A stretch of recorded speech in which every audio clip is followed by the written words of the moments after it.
அன்பான மக்களே, காவேரி கிட்டேருந்து ஒரு செம்ம நியூஸுங்க. என்ன அப்படின்னு சொல்லி பார்த்தீங்க அப்படின்னா, அவங்க மாமி வீட்டு படியில் உட்காந்து விஜய் கட்டின தாலியை பார்த்து ஃபீல் பண்ணிக்கிட்டு இருக்காங்க. அதை வந்து மாமி கண்டுபிடிச்சிடுறாங்க.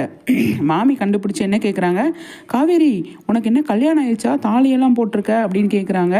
ஆமாம் மாமி, கல்யாணம் ஆயிடுச்சு அப்படிங்கிற விஷயம் வந்து காவேரிக்கு கல்யாணம் ஆயிடுச்சு அப்படிங்கிறது மாமிக்கு தெரிஞ்சிருது. யார் வீட்டுக்காரு என்ன ஏது அப்படிங்கிறது தெரியல. ஆனால் கல்யாணம் ஆயிடுச்சு அப்படிங்கிறது மட்டும் தெரியுது. மாமி வந்து அவங்க செடிகளுக்கெல்லாம் தண்ணி விட்டுக்கிட்டே வந்து காவேரி கிட்ட பேசுகிறாங்க. அப்போ மாப்பிள்ளை யார், எங்கே இருக்கார், என்ன பண்ணுறாரு அப்படின்னு கேட்கும்போது, அதெல்லாம் கேட்காதீங்க மாமி, எனக்கு கல்யாணம் ஆயிடுச்சு அவ்வளோதான் அப்படின்னு சொல்லிட்டு சொல்கிறாங்க. நான் வந்து உனக்கு கல்யாணம் ஆகலைன்னு நினச்சிட்டு இருந்தேன், ஏண்டி என்கிட்ட மறைச்சி வச்சுருக்க அப்படின்ட்டு மாமி வந்து சொல்கிறாங்க.